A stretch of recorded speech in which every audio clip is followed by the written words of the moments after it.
geçelim 2020 hazırlanalım dedi. Hedef koydu. Ve o hedefin gereklerini sonuna kadar yaptı. Yaptırdı. Hakikaten sen demin söylediğin gibi burayı kaybedersek biz burada herkese teşekkür etmek lazım. Çünkü Allah. artık bir şey yok. Allah. Allah. Allah.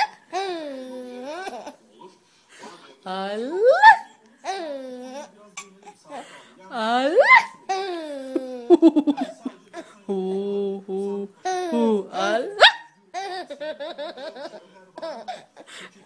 Allah.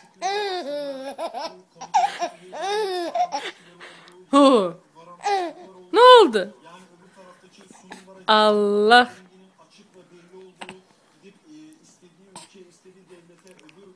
Yapılara bakmadan oy attı. Bunlar da söyleniliyor.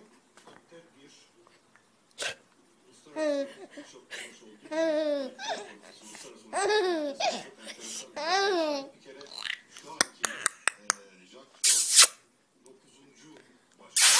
başkan ne demek biliyor musun? 1800 bilmem kaçta kurulmuş. Yani 117 yıl tarihi var galiba 9. başkan. Türkiye'de bir yılda bir kuruluşa 9 defa başkan seçiyorsun. Yani Allah. 13 yılda 3 İyi. İyi.